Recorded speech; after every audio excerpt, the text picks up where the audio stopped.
حضرت ابوبکر صدیق رضی اللہ تعالیٰ عنہ خلیفۃ المسلمین بنے، خلیفہ بنے تو سویرے جس رات خلیفہ بنے سویرے سر پہ ٹوکری رکھی، منڈی کی طرف جا رہے ہیں۔ حضرت عمر فاروق رضی اللہ تعالیٰ عنہ مولا علی شیر خدا کو کسی نے بتایا کہ وہ تمہارا خلیفہ تو جا رہا ہے مزدوری کرنے، وہ تو جا رہا ہے کمائی کرنے۔ حضرت علی شیر خدا مولا کائنات جناب فاروق اعظم دونوں نے رستے میں روکا کہ ابوبکر کہاں جا رہے ہو؟ فرمانے لگے کام کرنے جا رہا ہوں، مزدوری کروں گا، منڈی میں جاؤں گا، تجارت کرتا تھا اس کو جاری رکھوں گا، بچوں کا پیٹ بھی تو پالنا ہے۔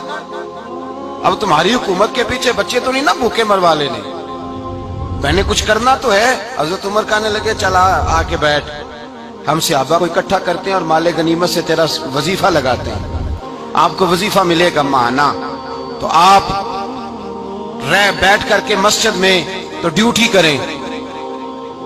بیٹھ گئے، مشاورت ہوئی تو حضرت ابوبکر صدیق رضی اللہ تعالیٰ عنہ سے پوچھنے لگے جناب بتلائیے آپ کا کتنا وظیفہ لگایا جائے؟ تو حضرت ابوبکر صدیق فرمانے لگے اتنا لگا دو جتنی ایک مزدور کی تنخواہ ہوتی ہے۔ تو ایک صحابی بول کے بڑے میٹھے اور دھیمے لہجے میں کہنے لگے ابوبکر اگر تیرا گزارا نہ ہوا تو، اگر تیرا گزارا نہ ہوا تو۔ حضرت ابوبکر صدیق فرمانے لگے اگر میرا گزارا نہ ہوا تو میں مزدوروں کی تنخواہوں میں اضافہ کر دوں گا، اگر مزدوروں کے گھر جلنے لگیں گے تو میرا بھی چلے گا، میں ان کی تنخواہیں بڑھاؤں گا صرف اپنی۔ تو مزدور کے حقوق کا تعین کیا۔ سب سے پہلے تو میرے نبی پاک علیہ السلام نے منع فرمایا، فرمایا جس کو مزدوری پر رکھو پہلے اس کے ساتھ اجرت طے کرو۔ حضور صلی اللہ علیہ وسلم نے فرمایا جب تک اجرت واضح نہ ہو جاؤ کسی کو کام پر، جب تک اجرت واضح نہ ہو جائے، مکمل نہ ہو جائے کہ کیا دینا ہے، طے کرے۔ کیا لوگے جو جناب دے دیں گے لے لوں گا، شریعت اس کو پسند نہیں کرتی، محبوب نہیں رکھتی۔ پہلے اس کے ساتھ پہلا حق مزدور کو یہ دیا کہ اس کی اجرت پہلے، بولیے اجرت پہلے اجرت طے ہوگی، یہ پہلا حق ہے۔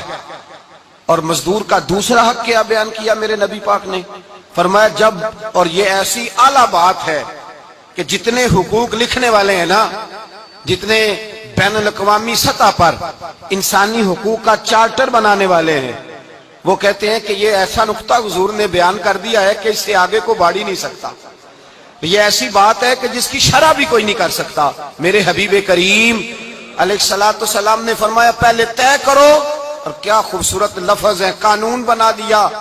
فرمایا جب مزدور مزدوری کر لے تو اس کا پسینہ خشک ہونے سے پہلے اسے ادا کر دینا، اس کا پسینہ خشک ہونے